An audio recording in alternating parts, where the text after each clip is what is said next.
Hello बच्चों, तो I hope सारे बच्चों ने एक्सरसाइज 23A को इफेक्टिवली फिनिश कर लिया होगा। तो आज हम अपने लेक्चर के अंदर सिमिलर टाइप के क्वेश्चन थोड़ी सी ज़्यादा डिफिकल्टी के साथ करने वाले हैं, जो कि एक्सरसाइज 23B के इंपॉर्टेंट क्वेश्चंस होंगे और उसके कुछ सॉल्व एग्जांपल्स होंगे, जिनकी हेल्प से हम लोग ये समझ पाएंगे कि हमारी एक्सरसाइज 23B के किस टाइप के क्वेश्चंस हैं। और आप लोग अपने जो भी प्रॉब्लम्स हैं उनको आप हमें ज़रूर बताइए, क्योंकि जब तक प्रॉब्लम्स आपकी सॉल्व नहीं होंगी तब तक हम ये नहीं समझ पाएंगे कि आप लोगों को ये जो टॉपिक है ये क्लियरली समझ में आया है कि नहीं आया। तो चलिए आज की क्लास हम स्टार्ट करते हैं, जिसके अंदर कि हम एग्जाम्पल 5 को देख रहे हैं यहाँ पे। और एग्जाम्पल 5 में दिया हुआ है, if angle A is equal to 60 degree and angle B is equal to 30 degree, prove that sine A minus B is equal to sine A cos B minus cos A sine B. तो हमें ये verify करना है, actually ये question verification का है कि इसमें लेफ्ट हैंड साइड और राइट हैंड साइड की वैल्यू इक्वल आनी चाहिए और हमें एंगल्स जो है वो गिवन है इसके अंदर। तो हमें वेरिफिकेशन में क्या करना होता है, दोनों साइडों को सिंप्लीफाई करना है। तो अगर हम लेफ्ट हैंड साइड को देखें अपनी, तो लेफ्ट हैंड साइड में लिखा हुआ था साइन ए माइनस बी, तो हम उसके अंदर ए और बी की वैल्यू को सिंपली पुट करेंगे। तो साइन ऑफ एंगल ए की वैल्यू 60 डिग्री थी माइनस एंगल बी की वैल्यू 30 डिग्री थी। तो जब इसको सॉल्व करेंगे तो ये साइन 30 डिग्री बन जाएगा, क्योंकि हमें पहले एंगल को सिंप्लीफाई करना है अंदर। आप लोग जानते हैं कि हम इसको साइन 60 माइनस साइन 30 नहीं लिख सकते हैं। तो साइन 30 की जो फाइनली वैल्यू आ गई वो 1/2 आ गई। तो लेफ्ट हैंड साइड को सॉल्व करके जो आंसर आया वो 1/2 आया। अब आती है बात राइट हैंड साइड की। तो राइट हैंड साइड में लिखा हुआ है sign A cos B minus cos A sine B. तो इसके अंदर ए और बी की वैल्यू को पुट करेंगे तो ये बन जाएगा sine 60 cos 30 minus cos 60 sine 30। Sine 60 की वैल्यू आप सबको पता होगी, √3/2 होती है, और कॉस 30 की वैल्यू भी √3/2 है। बीच में माइनस का साइन है। Cos 60 is 1/2 multiplied by sine 30 is 1/2। तो इसको जब हम सिंप्लीफाई करेंगे तो √3/2 इंटू √3/2 3/4 हो गया, माइनस 1/2 इंटू 1/2 1/4 हो गया।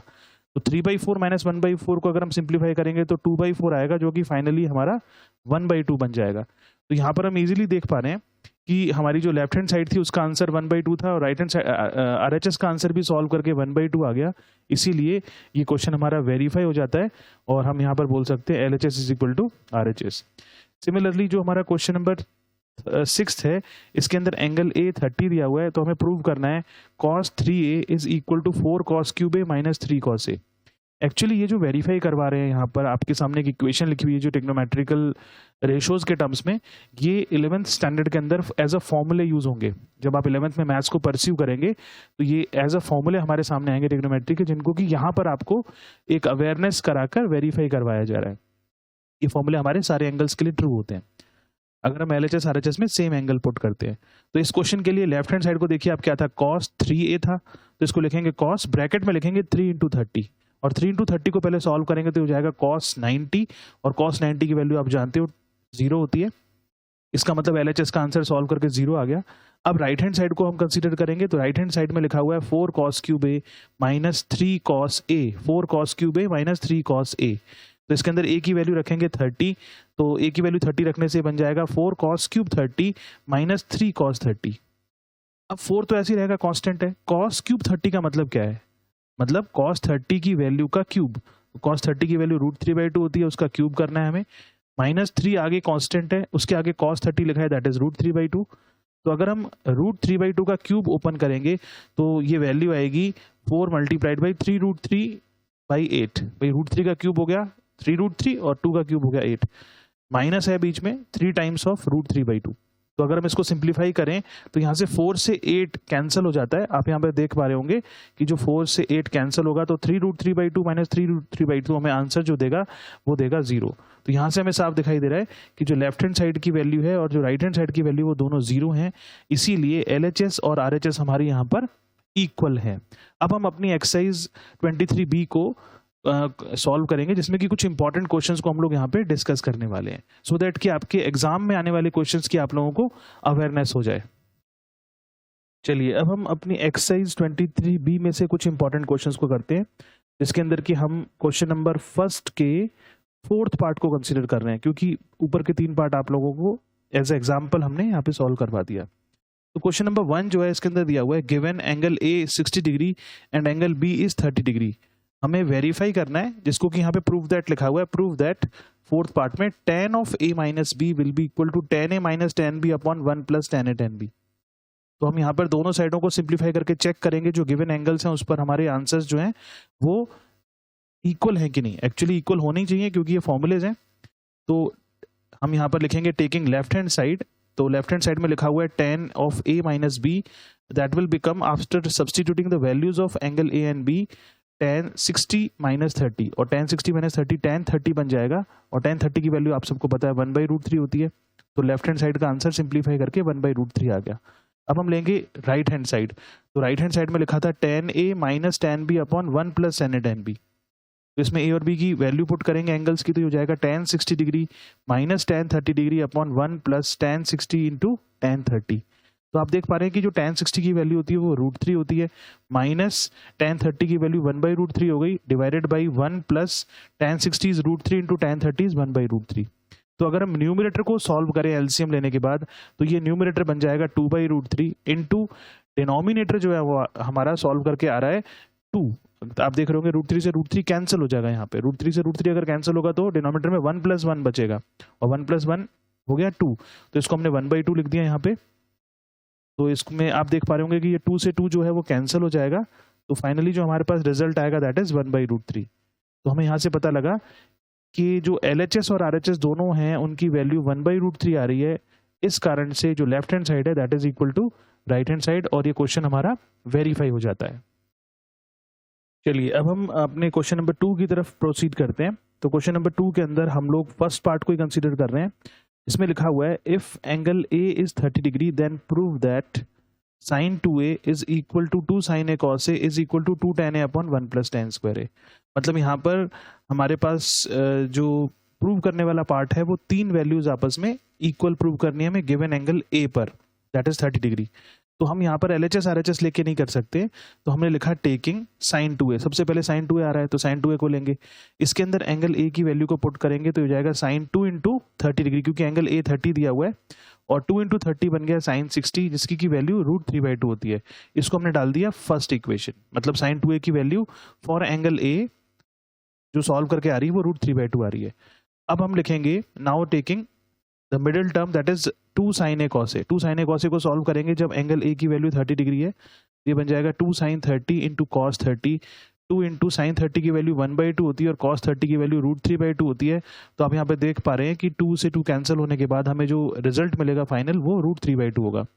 इसको हम सेकंड इक्वेशन यहाँ पर डाल देंगे, तो 2 sin a cos a की वैल्यू भी √3/2 आ गई एंगल A जब 30 डिग्री है। इसके बाद हम अपनी थर्ड टर्म जो दिख रही है मैं वो लेंगे, now taking 2 tan a upon 1 plus tan square a। इसको जरा ध्यान से सॉल्व करना है क्योंकि यहाँ पे बच्चे मिस्टेक करते हैं फ्रैक्शन के अंदर। तो इसमें एंगल A की वैल्यू को हम 30 पुट करेंगे तो ये बन जाएगा 2 tan 30 degree upon 1 plus tan square 30 degree. अब tan 30 की वैल्यू 1/√3 होती है, तो यहाँ पर पुट करेंगे वैल्यू 1/√3, तो न्यूमरेटर जो है वो हो जाएगा 2 इंटू 1/√3 और डिनोमिनेटर में 1 प्लस tan स्क्वायर 30 लिखा है। इसका मतलब tan 30 की वैल्यू का स्क्वायर करना है, दैट इज 1/√3 का स्क्वायर। तो आप देख पा रहे होंगे कि जो न्यूमरेटर है वो 2 इंटू 1/√3 2/√3 बन गया, और जो डिनोमिनेटर है जब हम इसको सिंप्लीफाई करेंगे तो ये हो जाएगा 1 प्लस 1/3। 1 प्लस 1/3 को फर्दर सॉल्व करेंगे तो ये यहाँ पर सॉल्व करके 4/3 बनेगा, जिसको कि हम लिख सकते हैं मल्टीप्लाई के साइन लगाकर 3/4। इसको आप सिंप्लीफाई कर सकते हैं, इसलिए मैंने डायरेक्ट लिखा है। तो यहाँ पर जब हम इसको फर्दर सॉल्व करेंगे तो आप देख पा रहे हैं 2 से ये 4 कैंसिल हो जाएगा 2 टाइम्स, और √3 से 3 कैंसिल हो जाएगा √3 टाइम्स। तो जो हमारा फाइनल रिजल्ट है वो √3/2 आ गया। इसको हमने थर्ड इक्वेशन डाल दिया। तो आप देख पा रहे होंगे यहाँ पे कि जो हमारी फर्स्ट इक्वेशन है उसका रिजल्ट एंगल A पर √3/2 था। सेकंड इक्वेशन जो है उसका रिजल्ट भी एंगल A पर √3/2 है, और जो हमारा थर्ड इक्वेशन है उसका रिजल्ट भी √3/2 है जब एंगल A हमने 30 डिग्री लिया। इसका मतलब ये हुआ कि जब एंगल A को हम 30 पुट करेंगे अपनी इस कंडीशन के अंदर, तो यहाँ से जो हमारी तीन इक्वेशंस हैं from equation first second and third, sin 2a will be equal to 2 sin a cos a will be equal to 2 tan a upon 1 plus tan square a हो जाएगा। यहाँ पर एक बात हमें समझनी है इस एक्सरसाइज के अंदर कि जैसे हमने इस क्वेश्चन में एंगल A को 30 लिया है, तो अगर हम यहाँ पर कोई भी एंगल ले लें, जो आपने टेबल में जितने भी एंगल पढ़े हैं सारे एंगल्स पर ये जो वैल्यूज आपको नजर आ रही हैं सारी वैल्यूज इक्वल ही होंगी। तो एग्जाम में जरूरी नहीं कि एंगल ए की वैल्यू 30 आएगी, एंगल ए की वैल्यू कोई भी हो सकती है टेबल के अंदर से, 0 degree, 30 degree, 45 degree, 60 degree, 90 degree, इनमें से कोई भी वैल्यू हम पुट करेंगे तो ये हमेशा वैल्यू क्या होगी, इक्वल होगी। चलिए अब हम अपना क्वेश्चन नंबर 3 जो है उसके एक पार्ट को सॉल्व करके देखते हैं। तो क्वेश्चन 3 में गिवन है if angle A and angle B both are equal to 45 degree show that the second part is cos of A plus B will be equal to cos A cos B minus sine A sine B. तो इसको हमें verify करके दिखाना है। तो यहाँ पर हम लेफ्ट हैंड साइड को कंसीडर करेंगे। अब लेफ्ट हैंड साइड क्या दी हुई है हमें, कॉस ए प्लस बी। तो कॉस ए प्लस बी में ए और बी जो एंगल गिवन है हमें उनकी वैल्यू पुट कर देते हैं। तो जाएगा cos 45 degree plus 45 degree and that will become cos 90 degree and the value of cos 90 degree is 0। तो हमारी लेफ्ट हैंड साइड को सॉल्व कर एंगल ए और बी की वैल्यू पुट करने के बाद 0 आंसर आ गया। Now taking the right hand side, अब हम राइट हैंड साइड को कंसीडर करेंगे। तो राइट हैंड साइड हमारी है cos a cos b minus sin a sin b। Angle A की वैल्यू और एंगल बी की वैल्यू 45 डिग्री गिवन है, इसीलिए बन जाएगा cos 45 इंटू cos 45, क्योंकि दोनों एंगल सेम है, माइनस sin 45 इंटू sin 45। तो यहाँ पर cos 45 की वैल्यू हमने रखी 1/√2 और आगे भी cos 45 है that is into 1/√2 minus sin 45 into sin 45 का मतलब हो गया sin 45 की वैल्यू 1/√2 इंटू 1/√2। तो 1/√2 इंटू 1/√2 1/2 हो गया, बीच में माइनस का साइन है and again it is 1/2 that because 1/√2 into 1/√2 sin 45 की वैल्यू भी थी। तो 1/2 और 1/2 को माइनस करके 0 आंसर आ गया। तो यहाँ पर हमें पता लगा कि जो हमारी लेफ्ट हैंड साइड है उसका आंसर 0 आ रहा है और राइट हैंड साइड का आंसर भी 0 आ रहा है, जब ए और बी दोनों एंगल्स की वैल्यू 45 डिग्री थी। तो इस कारण से हमारी लेफ्ट हैंड साइड और राइट हैंड साइड जो है वो इक्वल हो गई for angle A and angle B is equal to 45 degree. तो सिमिलरली ये जो क्वेश्चन है इसके अंदर एंगल ए और एंगल बी की कोई भी वैल्यू दी जाए उस पर हमारी right hand side left hand side जो है वो हमेशा इक्वल आएंगी। चलिए अब हम अपने क्वेश्चन नंबर 4 को करते हैं। क्वेश्चन नंबर 4 काफ़ी इंपॉर्टेंट है इस एक्सरसाइज के अंदर, इसके सारे पार्ट्स आप लोग एक बार जरूर कर लें, क्योंकि इस क्वेश्चन नंबर 4 के अंदर से आपको एग्जाम में क्वेश्चन मिल सकता है। और ये जितने भी आपको पार्ट्स दिखाई दे रहे हैं ये आप 11th स्टैंडर्ड में जाके without the given value of any angle इनको जनरल प्रूव करेंगे। तो क्वेश्चन नंबर 4 क्या देखिए, if angle A is equal to 30 degree show करना है फर्स्ट पार्ट में sine 3a is equal to 4 sine A sine 60 minus A into sine 60 plus A. तो natural सी बात है हम यहाँ पर लेफ्ट हैंड साइड और राइट हैंड साइड को कंसीडर करेंगे। तो हम यहाँ पे सबसे पहले लेंगे taking the left hand side. तो जो लेफ्ट हैंड साइड है हमारी वो है साइन 3a। इसके अंदर एंगल ए की वैल्यू को पुट करेंगे तो जाएगा sine 3 times of 30 degree that is sine 3 into 30। और इसको सिंप्लीफाई करने के बाद ये बन जाएगा साइन 90 डिग्री, जिसकी की वैल्यू जो है वो 1 होती है। अब हम लेंगे टेकिंग राइट हैंड साइड। यहाँ पर हम राइट हैंड साइड को कंसीडर कर लेते हैं। तो जो राइट हैंड साइड है हमारी वो दी हुई है 4 sine A sine 60 minus A into sine 60 plus ए। अब इसमें हम एंगल ए की जो वैल्यू है 30 डिग्री उसको पुट करेंगे। तो एंगल ए की वैल्यू को रखने से ये बन जाएगा 4 sine 30 degree into sine 60 minus 30 degree into sine 60 plus 30 degree. तो इसको जब सिंप्लीफाई करेंगे तो हो जाएगा 4 साइन 30 डिग्री इंटू साइन, अब देखो अंदर साइन 60 माइनस 30 लिखा हुआ है तो इसका मतलब ये बन जाएगा साइन 30 और नेक्स्ट ब्रैकेट के अंदर साइन 60 प्लस 30 लिखा हुआ है तो ये हो जाएगा साइन 90। अब यहाँ वैल्यूज पुट करेंगे ट्रिग्नोमेट्रिकल टेबल से। तो साइन 30 की वैल्यू आप सबको पता है 1/2 होती है, अगेन साइन 30 की वैल्यू 1/2 होती है और साइन 90 की वैल्यू 1 होती है। तो यहाँ पे हम इजीली देख पा रहे हैं कि जो डिनोमिनेटर है उसके अंदर हमारा 2 इंटू 2 4 जो है वो इस 4 को कैंसिल कर देगा और जो फाइनल रिजल्ट आएगा इसका वो 1 आएगा। तो यहाँ से हमें पता लगा कि जो लेफ्ट हैंड साइड है उसका आंसर भी 1 आ रहा है और राइट हैंड साइड का आंसर भी 1 आ रहा है जब एंगल ए की जो वैल्यू है वो 30 डिग्री थी। तो हम यहाँ पे फाइनली लिख सकते हैं hence left hand side will be equal to right hand side for angle A is equal to 30 degree. Angle A 30 given था उस कारण से हमारी LHS RHS जो है इसकी वैल्यू क्या हो गई, इक्वल हो गई। चलिए अब हम अपने क्वेश्चन नंबर 4 के 5th पार्ट को सॉल्व करते हैं। तो ये है if angle A is 30 degree show that, 5th part में लिखा है 1 plus sine 2a plus cos 2a divided by sine A plus cos A will be equal to 2 cos A। तो एंगल ए की 30 डिग्री वैल्यू पर हमें इसको simplify करके दिखाना है। तो ये एक्सरसाइज इतनी डिफिकल्ट नहीं है, प्रोवाइडेड आप लोगों को जो ट्रिग्नोमेट्रिकल टेबल में जो ट्रिग्नोमेट्रिकल फंक्शंस हैं उनकी वैल्यूज सारी याद हों और आप कैलकुलेशंस में कोई मिस्टेक ना करें। तो इस क्वेश्चन में हम सबसे पहले टेकिंग लेफ्ट हैंड साइड लेंगे LHS। तो LHS के अंदर लिखा है 1 plus sine 2A plus cos 2A upon sine A plus cos A। तो इसमें एंगल ए की वैल्यू 30 डिग्री को पुट कर देंगे, तो हो जाएगा 1 plus sign 2 into 30 degree plus cos 2 into 30 degree upon sine 30 degree plus cos 30 degree. तो इसको हम सॉल्व करेंगे तो ये बन जाएगा 1 plus sign 60 degree plus cos 60 degree upon sine 30 degree plus cos 30 degree. तो जब हम इसमें वैल्यू पुट करेंगे तो 1 प्लस साइन 60 की वैल्यू √3/2 होती है प्लस कॉस 60 की वैल्यू 1/2 होती है डिवाइडेड बाई डिनोमिनेटर के अंदर साइन 30 की वैल्यू 1/2 रखेंगे प्लस कॉस 30 की वैल्यू √3/2 रखेंगे। अब ध्यान से समझना, यहाँ पर आप देख रहे होंगे न्यूमरेटर में 1 प्लस 1/2, ये दो हमारे रैशनल नंबर है, तो 1 प्लस 1/2 को सॉल्व करके बन जाएगा 3/2 और 3/2 में अगर √3/2 ऐड करेंगे तो ये 3 प्लस √3/2 बन जाएगा। इसको ध्यान से सॉल्व करना है। अब डिनोमिनेटर में हमारे दोनों नंबर जो है एक रैशनल एक इरेशनल, तो ऐसे ही रहेगा ये 1 प्लस 1/2 प्लस √3/2। तो इसको सॉल्व करके क्या बन जाएगा 1 प्लस √3/2। तो जब इसको हम मल्टीप्लिकेशन की फॉर्म में लिखेंगे तो हो जाएगा 2/1 प्लस √3। आप इसको सिंप्लीफाई कर सकते हैं, है ना। अगर दिक्कत आएगी तो मुझे बताना, मैं सॉल्व करके दिखा दूंगा। इसके बाद आप देखिए कि जो हमारा 3 प्लस √3 था न्यूमरेटर में, 3 प्लस √3 में से हम √3 को कॉमन ले सकते हैं। √3 को कॉमन ले सकते हैं जब √3, क्योंकि छोटा नंबर कॉमन आता है हमेशा। तो √3 जब कॉमन आएगा तो अंदर जो बचेगा वो बनेगा √3 + 1। आप इस √3 को मल्टीप्लाई करके देख लीजिए, अंदर अपॉन 2 ऐसी रहेगा, और जो सेकंड टर्म थी उसमें 2/1 प्लस √3 ऐसी रहेगा। तो यहाँ पे हम देख पा रहे हैं कि 1 प्लस √3 से 1 प्लस √3 कैंसिल हो गया और 2 से 2 कैंसिल हो गया। तो जो इसकी लेफ्ट हैंड साइड का फाइनल रिजल्ट निकल के आया वो आया √3। अब हम देखते हैं इसकी राइट हैंड साइड क्या है। तो राइट हैंड साइड बहुत छोटी सी है, 2 cos A। इसके अंदर एंगल ए की वैल्यू 30 रखेंगे तो हो जाएगा 2 cos 30 डिग्री, और 2 इंटू cos 30 की वैल्यू √3/2 होती है। तो यहाँ पे 2 से 2 अगेन यहाँ पर कैंसिल हो रहा है, तो जो फाइनल रिजल्ट निकल के आ रहा है वो √3 आ रहा है। तो हम यहाँ पे देख पा रहे हैं कि जो लेफ्ट हैंड साइड का फाइनल रिजल्ट था वो √3 आ, और RHS का रिजल्ट भी क्या है √3 है। तो इसका मतलब LHS RHS दोनों की वैल्यू जो है वो सेम आ रही है एंगल ए 30 डिग्री पर, इसीलिए जो हमारा क्वेश्चन है वो वेरीफाई हो जाता है, that is LHS equal to RHS। चलिए अब हम अपने क्वेश्चन नंबर 4 का 7th पार्ट, लास्ट पार्ट करते हैं। एंगल ए 30 डिग्री दिया हुआ था, तो हमें शो करना है 7th पार्ट में cos³ minus cos 3A upon cos A plus sin³ plus sin 3A upon sin A is equal to 3।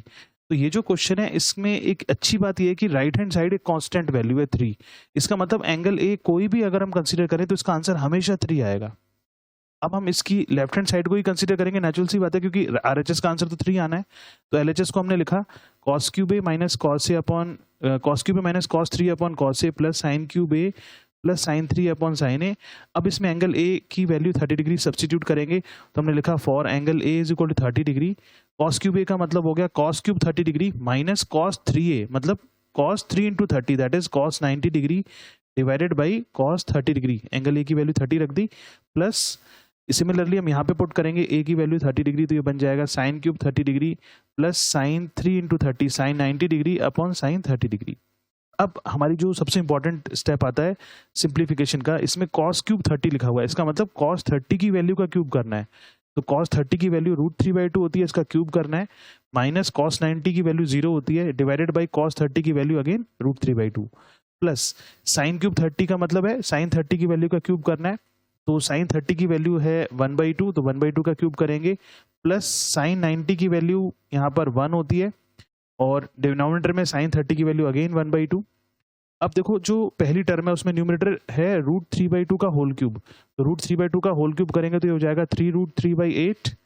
Denominator में √3/2 था, उसको मल्टीप्लिकेशन के साइन लगाएंगे तो ये 2/√3 बन जाएगा, प्लस 1/2 का क्यूब, ध्यान दो 1/2 का क्यूब हो गया 1/8 प्लस 1, तो 1/8 प्लस 1 हो गया 9/8, और डिनोमिनेटर में 1/2 था उसको हम इंटू करके 2/1 लिख सकते हैं। तो यहाँ पे आप देख पा रहे होंगे कि √3 से √3 कैंसिल हो गया, 2 से 8 कैंसिल हो गया 4 टाइम्स, तो यहाँ पे 3/4 बचा, और जो सेकंड टर्म है उसमें 2 से 8 कैंसिल हो गया 4 टाइम्स।